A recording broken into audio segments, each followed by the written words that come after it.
All right. All Hey, right. again, everybody, thanks for joining us. John, I'll turn it over to you. Yeah, I would just say I appreciate everybody jumping on here. Looks like we got a pretty good representation. How many, I guess you could raise your hand, how many you're going to get to come to Springfield next week? Looks like a big percentage, so great. That'd be good. Anyone not able to come next week in Springfield? Right, I guess put your hand up. Just looks like just Daniel maybe, so that'd be good. All right. Well, hopefully you guys have taken time to watch the entity reports, but I think we could just go by vice president to maybe give a quick overview and so we'll start with you, Tracy Roby, and then if you want to direct any of that to our illustrious John Connor up, Tracy, you're welcome to do that. So you're up, Tracy. All right, I'm really excited that so many are coming to Springfield because you're going to get to see the progress on the new buildings and the mission office complex. It's really first class, and I'm excited about how well it has come along and all that's happening there. I think it's a win for the Baptist Bible Fellowship. John and his team do a great job with really limited resources. Amazing what they're able to accomplish in the time that they do it. And I appreciate working alongside them. I thought the report was good, gave a good report of all that's going on. I look forward to hearing the new numbers when we're there in May. In the last 10 years, we've had over 1 million people that have accepted Christ as their Savior in the BBF. And that's just the ones that fill out the reports, of course. And I'm thankful. I think everything is on the upswing and going forward. And so thank you, John, for your work and for your team. And if there's anything you would like to add to the video report since you made that, we're more than happy to hear it. Thank you, Tracy. It's good to see you, gentlemen, and looking forward to seeing you here next week. And it's going to be good. I got a lot of good stuff going on during the week. So looking forward to having you here. Just two things real quick. Yeah, some of the numbers last year from the records of our missionaries, and I don't believe it's quite from all of them yet. Usually they get it in by this time for 2024, but it was 99,117 salvations and over 13,000 baptisms. And I believe it was over 23,000 in ministry training right now around the world through all of our different schools. And then I think the number, I don't have them right here in front of me, but I think the number was 266 new churches organized last year outside the US. And then also, unfortunately, we don't have the approvals for May. A couple of them wanted to move. One wanted to move back to September. Another one, two of them to next year. So we do have more in the pipeline for the next couple of years. But I do want to share that for September, we have 2 couples and 1 single for approval. But in July, we have our approval for one of our sessions for WIN, and we have 3 couples and 3 singles for that. And then in November, already 1 couple for WIN. So we're seeing this year, it'll be about 5 to 6 couples and 4 to 5 singles that will be approved as missionaries with us. So that's what I got. Amazing. Good. Anybody got a quick question for Brother John, this is Marty Hughes. Is that unusual that we're having that many singles that are going? Is that maybe a new trend we're seeing, or is just I don't remember there being that many singles going. It's going to be more of a trend for, especially with WIN, because some of them want to be teachers in Christian schools overseas and then do ministry through that. So I think we'll see a few more singles. And honestly, what I hear from some of the young ladies is they can't find a good young man. But you know, we've had singles through the years. I think right now we may have 35 single missionaries. So it does happen, but it may be more of a trend going on over the next few years. 35 single? Is that mostly women? Yes. In fact, I believe right now, mostly. Tyler Carlton. He's soon not to be though, right? Exactly. Yeah. Very cool. All right. Any other questions? If not, all right. Pastor Carson, you want to give us anything education and then invite Mark Milione and or Dave Melton, both of them? Sure. So those that are on the education subcommittee, we'll be working next week on the policies for the education subcommittee. So just to give you a heads up on that, the executive team's been working on it recently, so we'll get that distributed to you and we'll look at it with further details next week, just to give you a heads up as it relates to our part of our meeting. We do have two of our presidents here. So Brother Mark, do you have an update since your video or anything that you have pertinent that you want to share for us? And thank you for being here.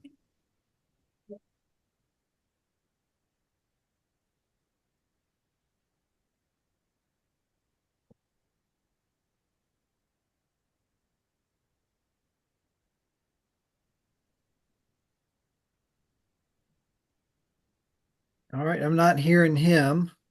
While he gets that fixed, Dave Melton, let's switch over to you and then we'll let him figure out what the problem is with the computer. So, Brother Dave from Okay. Boston. Hi, everybody. Appreciate you looking at our report. Really, the only thing I would like to add that I'd like to be able to say in private is you're all well aware there's a lot of politics going on in the field of education. We don't know for sure how much longer there will be a U.S. Department of Education. That could be good. It could be bad. To be honest with you, in Massachusetts, it's a little terrifying because if there's anything worse that we have to deal with than Washington, D.C., it's 1401 Asperton Drive in downtown Boston. The Massachusetts Board of Higher Ed is even uglier. So it's kind of both sides of my brain are blowing out. I don't really know what to pull for, but these things do have real implications for us. I'd just like you to know that. It affects everything from reporting. Now, we're not in danger of losing a couple $2 billion in federal grants because we were never going to get a couple $2 billion in federal grants. So we're not in the same panic mode that some of the schools are. But these are really crazy times. And all of this creates a level of work. And one of the ways that our colleges are very different than our churches is we work in a very regulated industry. And right now that is very much in flux. Our staff, our personnel, our support staff are getting changes every day. So we need wisdom, prayer, and wisdom to negotiate these matters. It's more than just a headline for us. It's front burner issues, and we hope. And well, I'll just say it. Look, the last 4 years we couldn't get anything out of Washington, no matter what we tried to do. We have several things that have been sitting in Department of Ed since Trump won. Oh, I don't know if I lost you or you lost me. Anyway. We still hear you. We still hear you. You still hear me? Okay. Yep. Well, so there is certainly stuff going on now. What we don't know is what that will really mean. So I just want to, when you hear those things in the news, just remember also to pray about them from our perspective. We'd be very grateful. Good. Hey, a couple of quick questions for me, and then I'll open it up for any of the questions from the reps. You lost a very important member, long-term member of your team last year about this time with your library. Would you want to fill us in? Were you able to fulfill that position? Yeah, that's how's actually how's the campus family with that loss? That's actually been a great story for us. We did lose a 40-year employee, Fred Tatro. Everybody who's ever been a student at Boston. I know Brad, Dustin, everybody knew Tetro. He was one of a kind. He did an extraordinary job, never with enough money, of course, but he went to heaven. Lost really a pretty short round of fight with cancer. And we were able to hire one of our alums who just 2 years ago had come out of the library program. After finishing here, she went on to the University of Rhode Island and did her master's in library science. Those are very hard degrees to find, especially for small schools, Christian schools. But thanks to Caitlin, we're better off than we've ever been. She even knew the library from her student years, and so was able to sort of take that and begin to carve it in her own image, which is much more aesthetically appealing anyway. But God really did some good things for us there. But that's good. Kudos. And I want to say this again, because this is something we almost never talk about. But these folks who work in the resource centers of our colleges, they're a part of every person's education. They never get any recognition. Honestly, it's a job I would want no part of. It just isn't my thing. But thank God we have great people who do that. And we have here in Boston. And I'm sure Mark and Greg, if you all the other schools would say the same. Those people are unsung heroes. Thank you for asking about that, Kevin. Yeah, my pleasure. What about graduation? Tell us a little bit about that. Yeah, graduation for us is on Wednesday, May 21st. There's actually some good news there too. We've used the Old North Church in Boston a number of years, and a couple of years ago we got the boot. They took offense at some things that were said. Most notably, we were trying to win the world for Christ. They saw that as cultural appropriation, and so we weren't invited back. And then a couple months ago, I got an email saying, we missed you guys last year. I don't think they missed us. I think they missed the fee that we pay them to rent the place. So they're either that or they're just becoming more open-minded. But we're going to be back there again on Wednesday the 21st. And our speaker will be Dr. Mark Howell. He's one of our profs. And expecting a big day. If anybody's in the area, a couple of you might be. We'd love to have you. It's Wednesday evening, May 21st. Excellent. So one of the questions on the chat for you is, how many students do you have right now at Boston? Right now, we're under 50 right now. Which is over the, was it the fall where you did the? Yeah, I mean, we were higher than that in the fall. Yeah. Between people who don't take classes every semester, it waivers. So we've got to recruit harder and harder. I will say this: we got our most recent audit is our highest composite score in 9 years. So we're working hard with what we have, and thankful for that. And a lot of that's because we're careful not to spend what we don't have, but generosity of churches, and we've found a way to manage. So you mentioned the offering in your video. You just mentioned it in passing.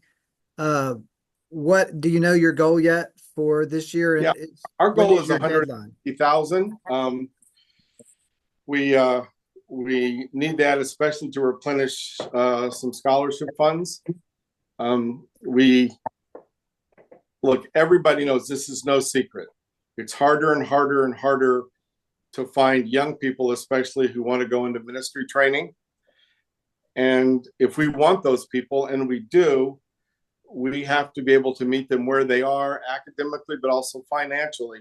So our scholarship funds for those, and we're very precise on who we're trying to help, but we want there to be more missionaries approved, and we're sort of, our schools are where the pipeline starts. So I know that doesn't sound very exciting, but I really see it truly as investing in those who are going to be, the Timothys of the next generation. Sure. So scholarships is a big part of it. And when is your goal? When are you trying to have that money raised by? June 30, end of our fiscal year. And I haven't seen the numbers in the past week, but we have a start, but we're not really that far down Sure. the line on that. All right. Well, brothers, what questions would you like to ask for Brother Dave here? Did you leave a key for Pascal behind that?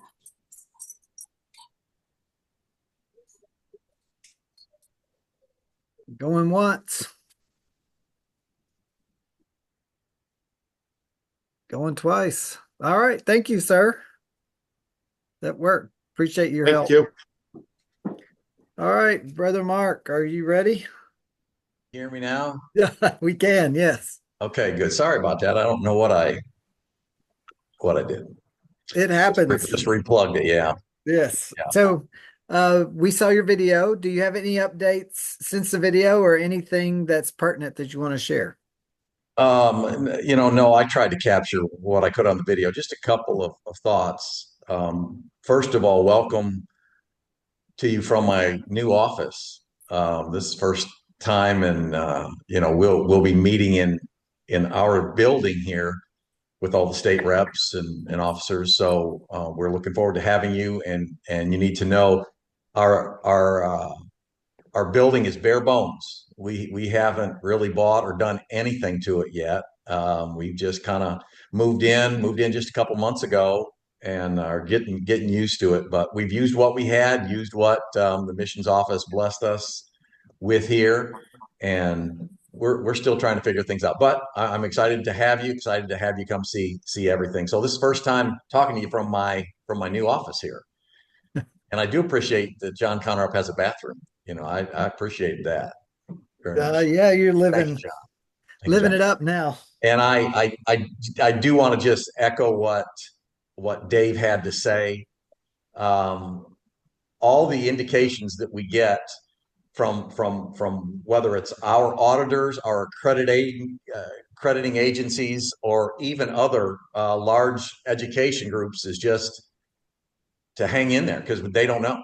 Nobody knows. There's push to close it. There's push to partially close it. They have actually closed the major offices that we've dealt with in Kansas City and Atlanta. And so a lot of stuff is just in flux right now in regards to the DOE. So we watch it every day. And just yesterday, President Trump signed an executive order regarding accreditation association. So, really, really focusing in on the DEI stuff. And honestly, that's what they have used as a hammer in a lot of cases. So I'm thankful for that, but we'll see where it goes and what's going to happen. My fear is that in 3 years or whatever, it could swing drastically the other way.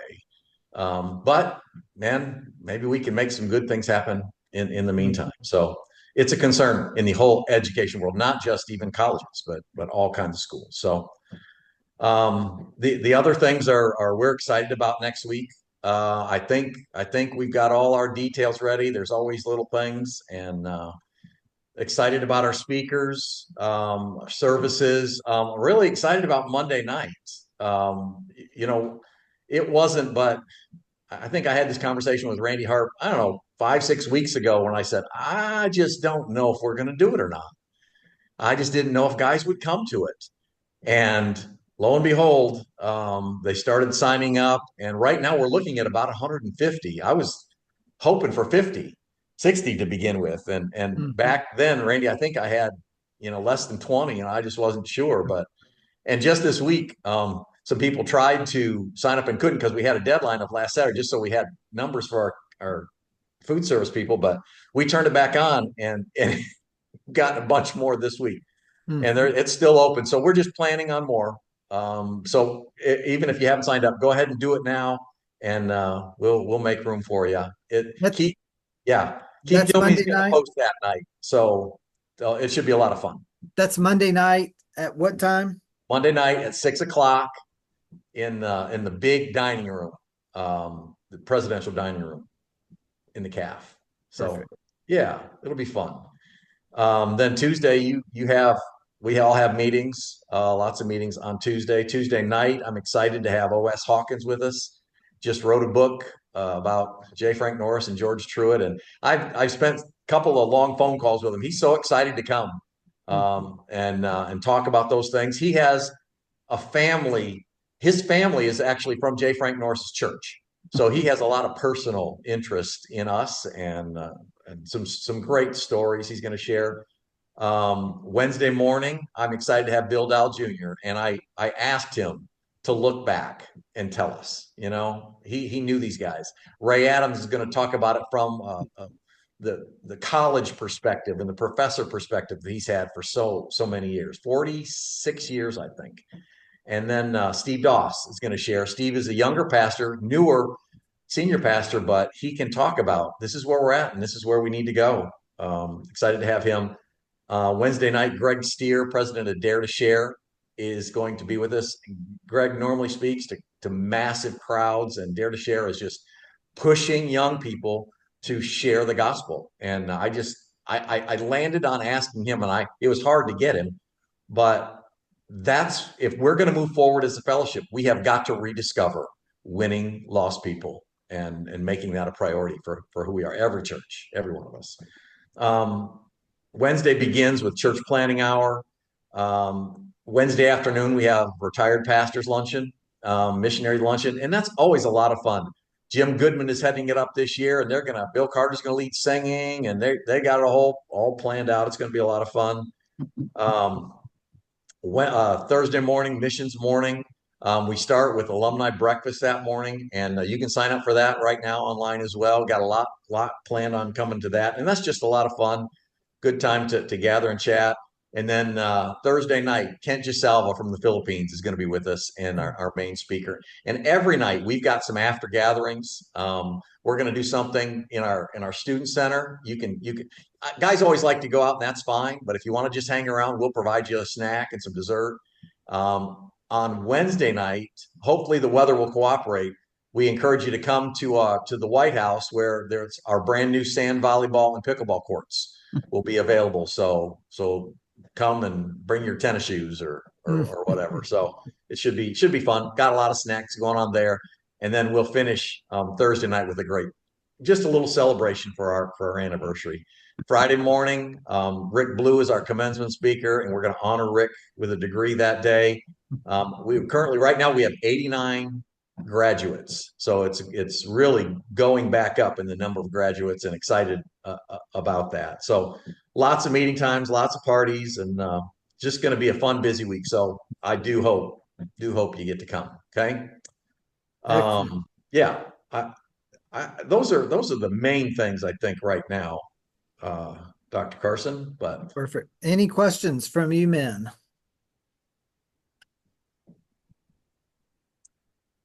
I did mention that in honor of our 75th anniversary, I am trying to raise $75,000. That's small for a May offering, but we had a major need this year with electric, and everybody responded. It was great.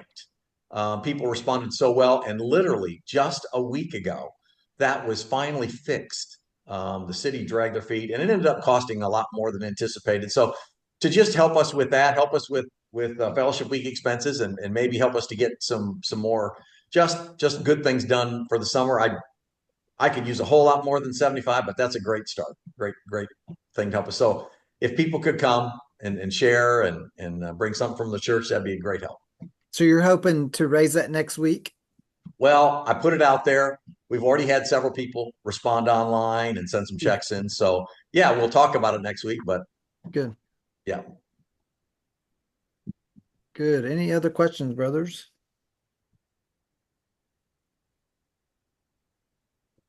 See ya. All right. Sounds good. I think back to you, John. All right. Randy Abel, with church planning, any update you want to give to us, and anything we can pray for you about? Yeah, some great things. I got a hold of almost all of our church planners, so 30 plus church planners. And together on Easter, they had just over 3,700.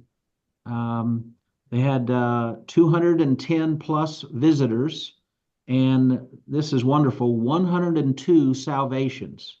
Wow. And that's from our new churches. Isn't that just fantastic? Praise the Lord. That's great. And then there was just something special at the end.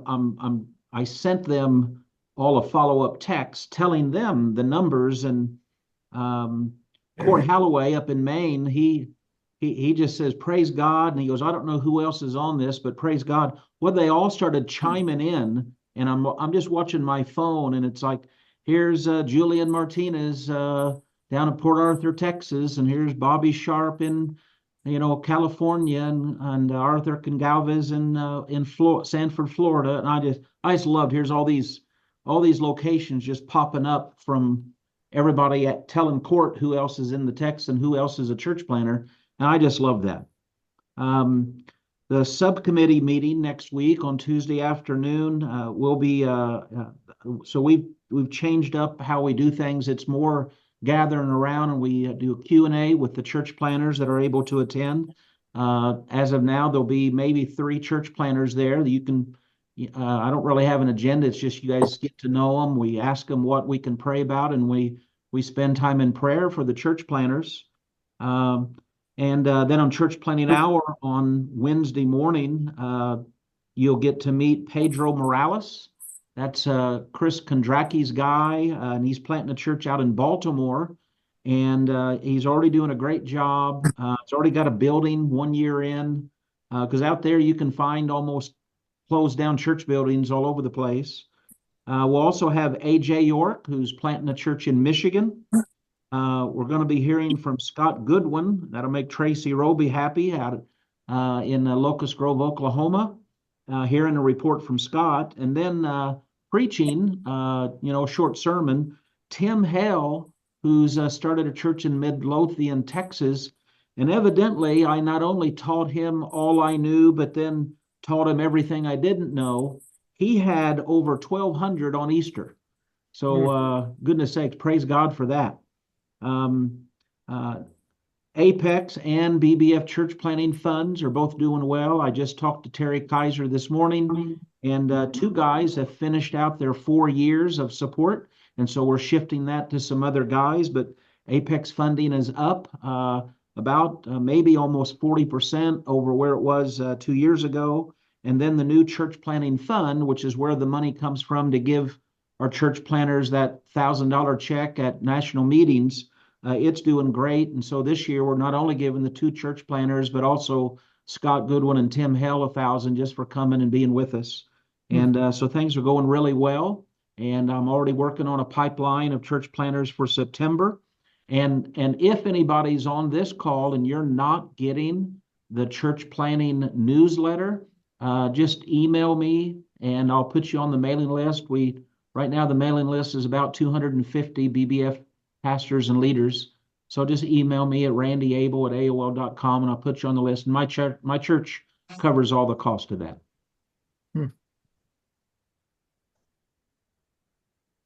Any questions for Randy?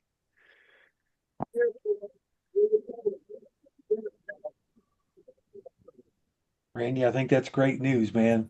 That's fantastic. Just getting to hear the church plants, what the Lord's doing there. That's pretty cool. Good. Amen. Yeah, no, I know Tim Hale. I think they're breaking ground this Sunday on a new building. They're in Midlothian, so pretty amazing. For the last 3 years, he's called me with, asking questions about stuff. And I don't know, in a couple of years, I'm going to need to start calling him, I think. So yeah. Yeah, the Lord's definitely blessed there. Awesome. No other questions for Randy? All right. Phil Housley, you want to give us a quick update on church development and what you may be passing out for us? Be glad to. All of the executive team has worked hard at putting together a vision based upon John's mission, the one that's he's determined for the fellowship. And you're going to have in your hands a detailed vision from each vice president, talking about how they want to fulfill the mission that John set before us. And that'll be something for you. If you're not able to make the meeting next week, please let me know. I'll send you a digital copy of this, or I'll send you a physical copy of it so that you can have it. But it's going to be something that puts some incredible detail to each one of their job positions, and they're each unique and have a desire to fulfill that, which is exciting. I explained it earlier on another meeting today that there are certain things in our fellowship that the older guys understood, but the younger guys coming on are asking questions why. And this pamphlet, all of this information really explains the why in great detail and allows our younger guys to really buy in to what we're doing in the fellowship. And might I say, I was just thinking through hearing you guys talk. We're recognizing our high school graduates this year, our college graduates. We're actually recognizing them this coming Sunday. And we've got probably 18 high school graduates, and many of them are going to ministry schools and planning on full-time ministry. I'm pumped about that. And that is a great part of the fellowship. So we've got younger people coming up. We've sent out a church planter this year, and Blake and going to Nashville. We're sending out a brand new missionary this year, going out to Portugal. And we have older missionaries that we're going to celebrate the fact that they've been on the field as long. That is just sort of a nutshell of the fellowship. And then I get to spend time with you guys next week, which will be really good. But I just love that. And then to hear really the big picture of what's going on in the fellowship as far as high school students. Matter of fact, I've got probably 8 students going into ministry. So just pumped about that, just the big picture of what's going on. And I think that I don't think that's only Springfield. I think that's around the country. And when you hear about what the Lord's doing in these new church planters, you hear about how the Lord's moving people around and all of the different things that are going on in missions. Man, when you get to hear that, if you can be at the fellowship meeting next week, that's something that's going to be pretty fantastic. They're always the craziness. That's just part of life. But we get to encourage one another. As far as church development, we are taking what the gentlemen have put together before that for Sean Sears and Brian Moore and Jason Peterman. All of those guys have really taken this church development and then developed it more. And we're going to add an element to it. Mark mentioned how there is the retired pastors. Well, I've had meetings with them since our last national meeting, and there are probably 15 different pastors, some of them retired, that we are going to put to work in the church development. Not only do we want to help pastors further work through struggles that they're facing in their church ministry, I want to use some of our retired pastors with the experience and the ability to encourage one another to then reach out to those pastors that may be going through a hard time. You know as well as I do, you can't recommend you to go do some counseling for somebody else. But when a pastor makes it known that they're struggling in an area, we want to give them a place to turn to. And that church development arm of the fellowship is one of those areas. And we want to bring a pastor alongside them, either existing pastor with experience or retired pastor with experience. And that has been something that a lot of our pastors have latched onto and said, we want to be a part of that. You're going to get to hear a little bit more about that in detail in our business meeting next week. And then any opportunity I get to talk about church development. But really the key element that we talked about is all of the executive team has worked hard on this mission and vision statement. And then there's a clearly defined job description for each person. So there's not going to be any, well, I think we're just sort of getting together. No, we have specific jobs to fulfill and requirements, and then a vision to do that. And I think it's important for you to be able to see that. And I'm pretty excited that that's going to be coming out. I have that digital copy. It's already gone to print, but we'll have those in hand, and then you'll be able to see that online as well. Okay. Thank you very much for the opportunity. Good job.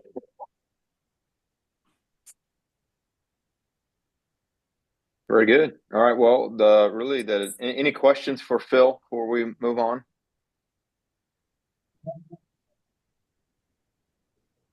All right. Well, we may defer to some answers to any of the executive committee, but is there any questions? You should have received the final draft of the bylaws, and it looks like we have a really good enough representation here.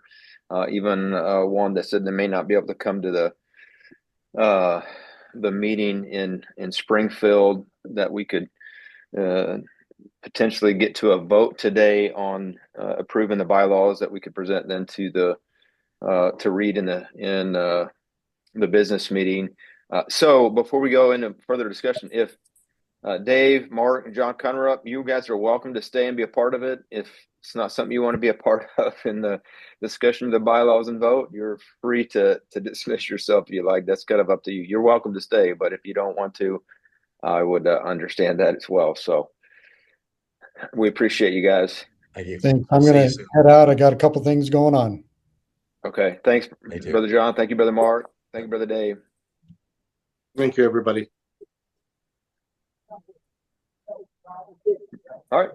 Very good. Any questions or thoughts on the bylaws and the changes that have been made? That I think you should have had plenty of time to look at them, but maybe not a chance to ask a question. And if I don't know the answer, then one of the guys on the executive committee will probably help bail me out.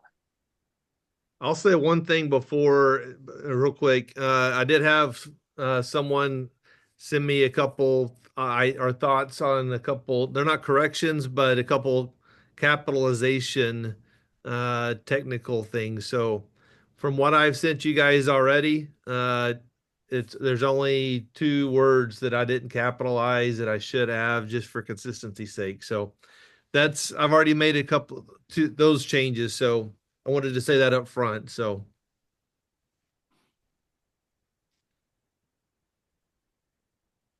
John, I have a question.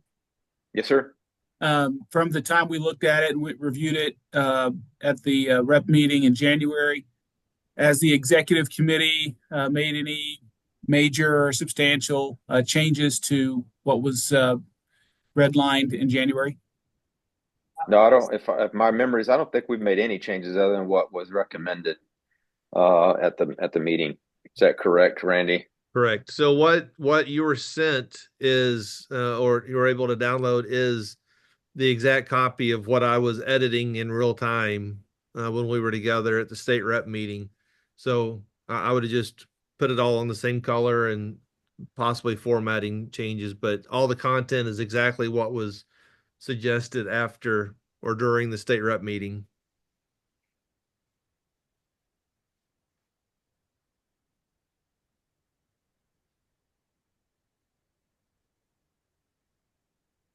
Any other questions?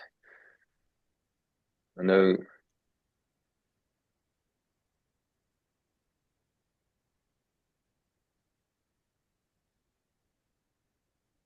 Well, then does somebody want to make a motion that we approve the bylaws and move forward? Phil Griffin. I'll make that. Griffith makes a motion. Anyone want to second that? I'll second it. All right. I heard a deep voice, but I don't know who that was. That's Kyle. Kyle. All right. Thank you, Kyle. Very cool. And all in favor, say aye or raise your left hand. No, your right hand, your both hands, whatever you want to do. All right. And is there any opposed?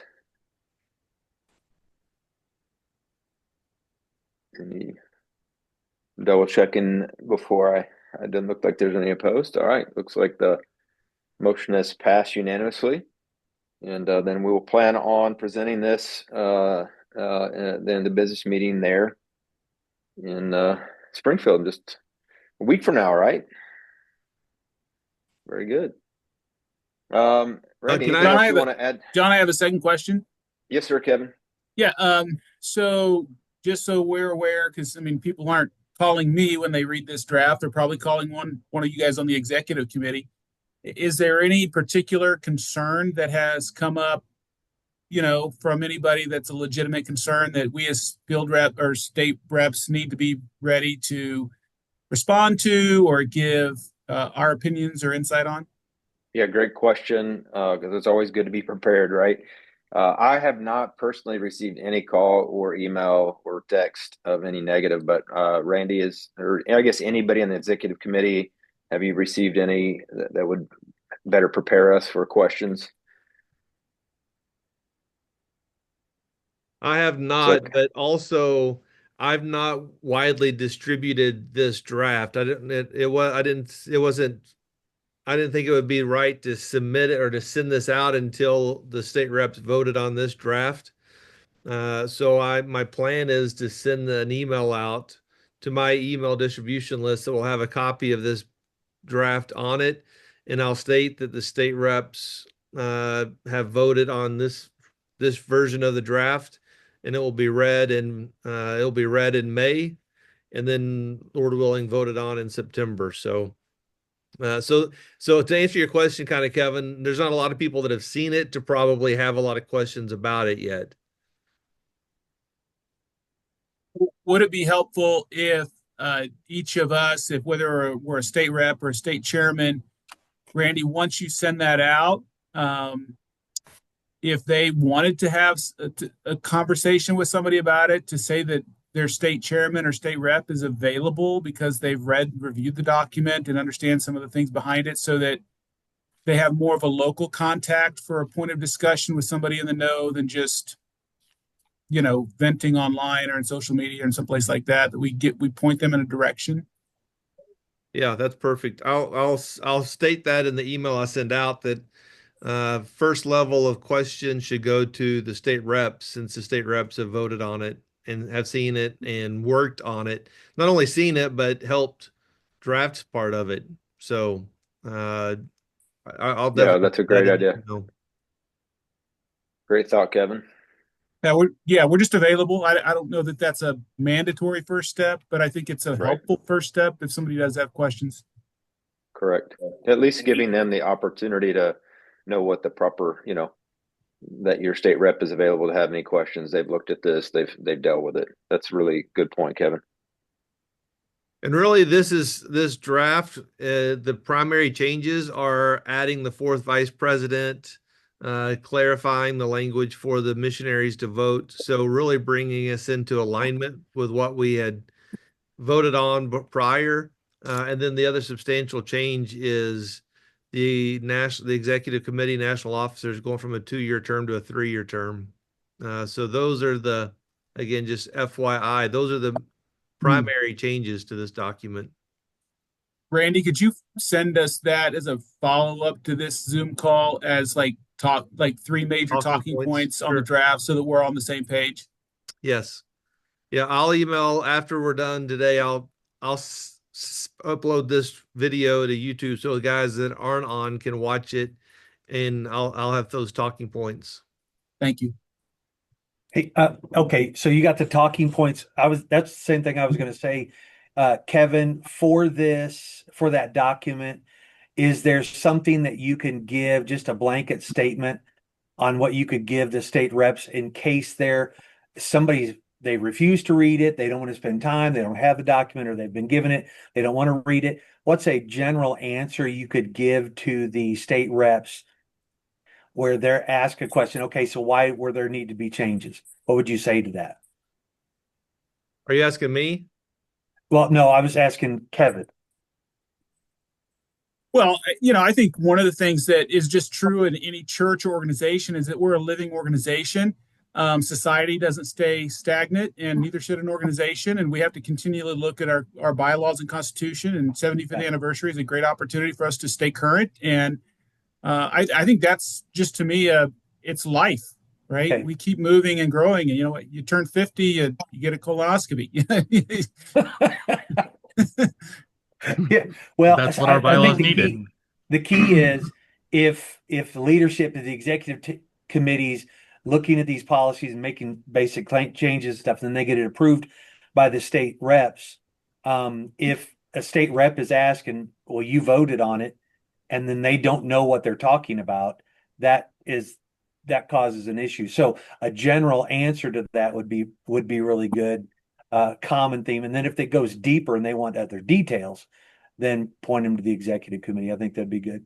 Good answer. Okay. I think the biggest prompt for this was that we've actually, as a fellowship, voted on things like giving missionaries the vote, and there was some other things too.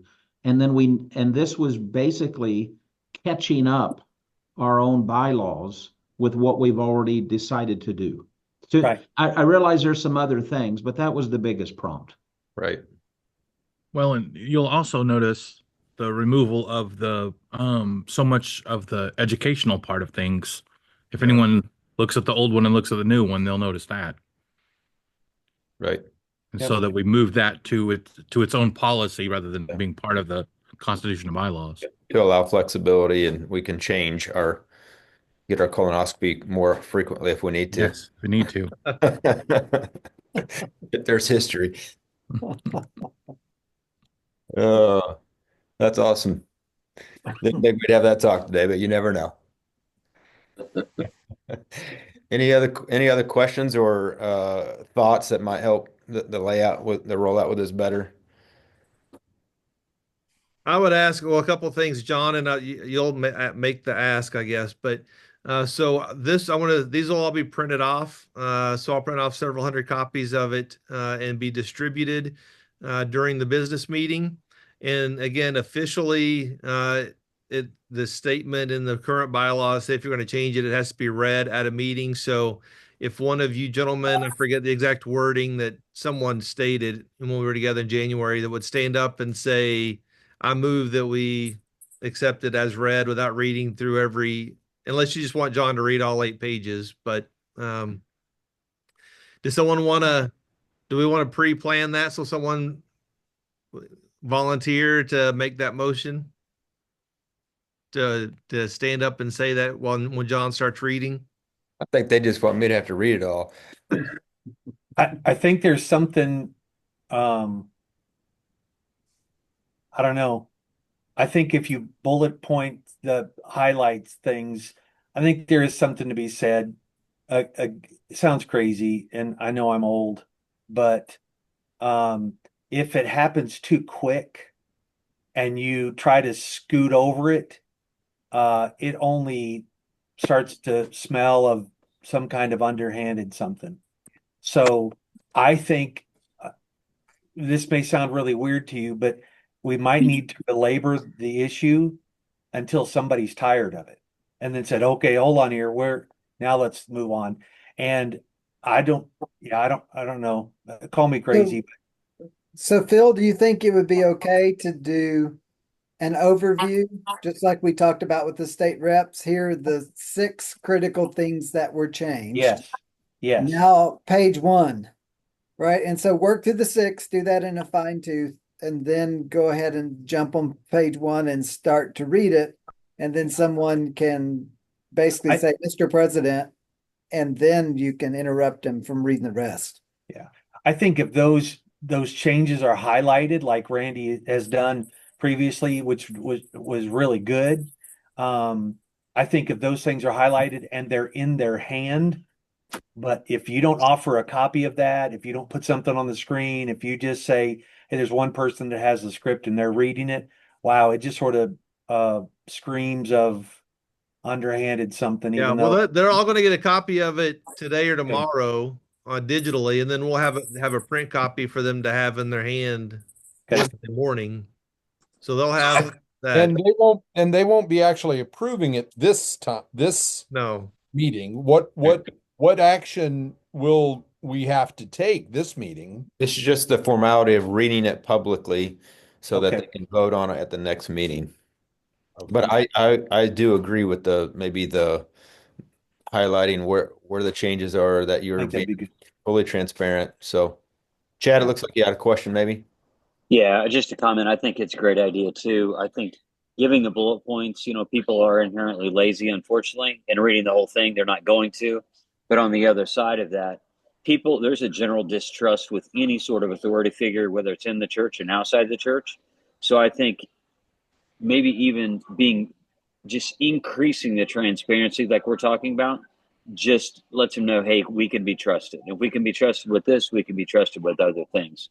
So I think not necessarily, although I'd love to have you read it all, that'd be amazing. But but I think just giving Hey, giving y'all want to practice? The name of the organization shall be. Mr. President.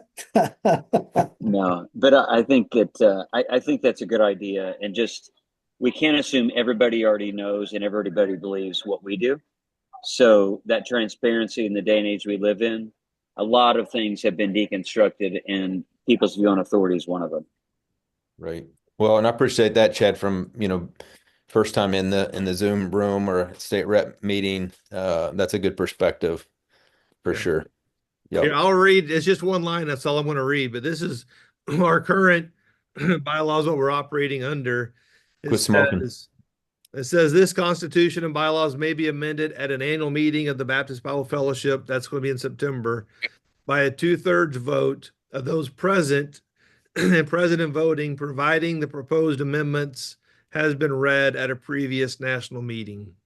So that's what we're operating under. Kevin? Yeah, so two things. It says amendments. I don't know that it says the whole thing has to be read. So you could highlight read the things that are being changed or predominantly changed. I think would be in compliance with our current statement there. Secondly, I think when we do send it out electronically, it would be really helpful to have a cover letter from John or something that actually says, we want you to read this and here's what we want you to see. And basically those talking points are there in the cover letter so that they have context for why they're looking at a new draft. I agree. I like that. Great idea. It'd be better to have a cover letter than just have that content in the email. Yeah. That way it's part of the actual document. That's good. Very cool. Anything else? So who's actually going to schedule the colonoscopies then? Anybody?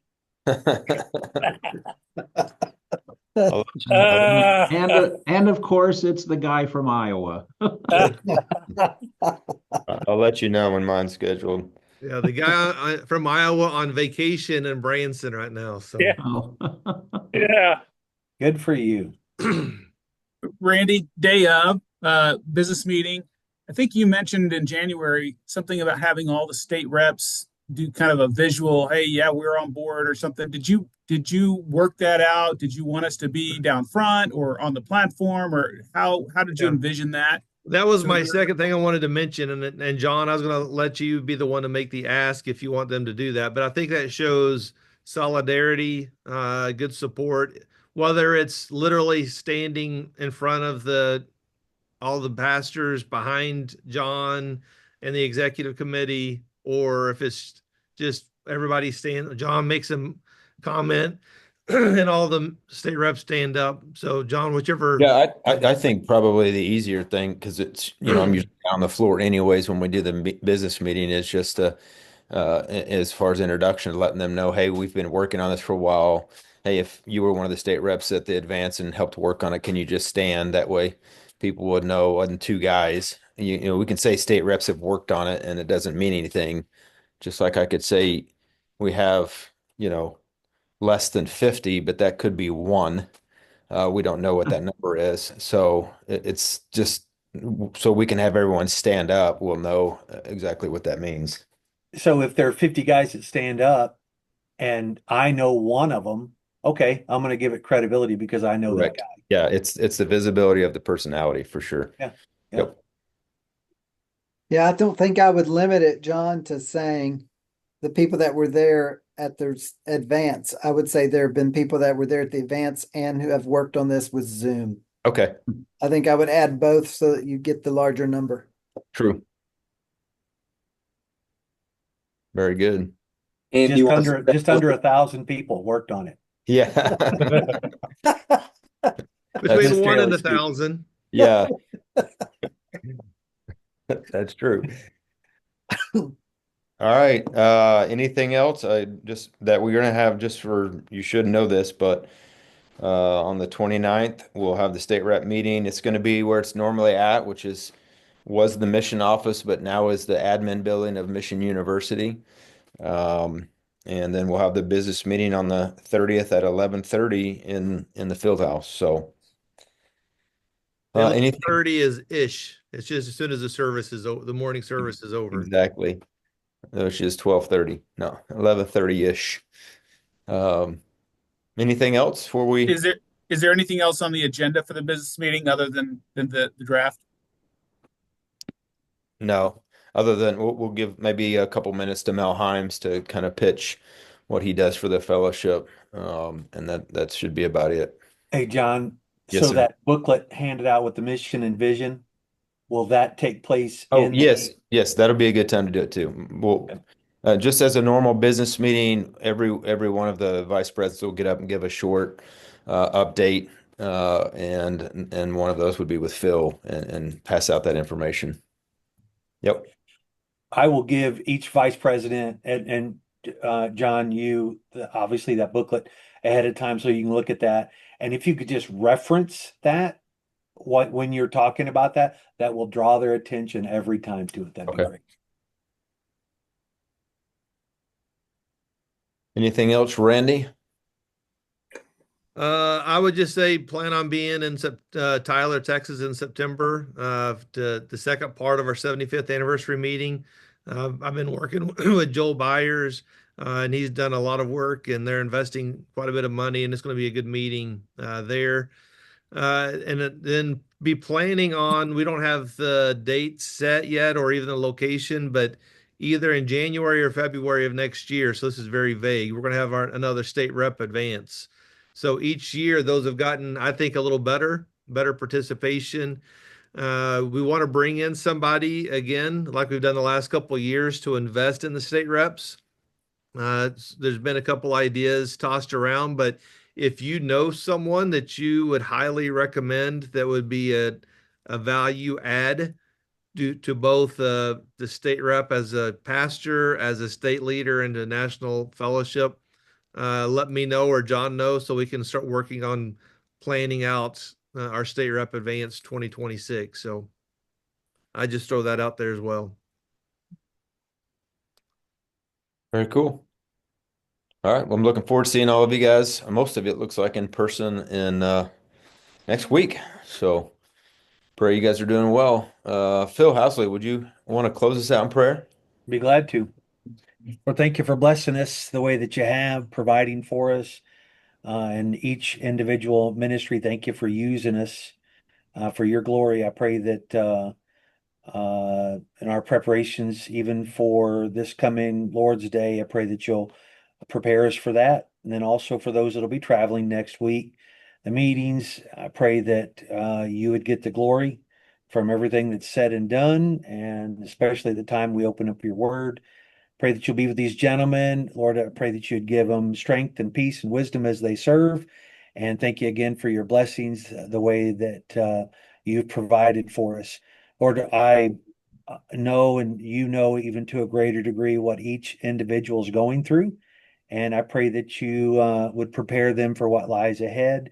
Give them wisdom as they make decisions. Thank you again for an opportunity to stand behind your word. I pray that we'll be faithful doing it. And we ask this in Jesus' name. Amen. Amen. And if the executive guys could stay on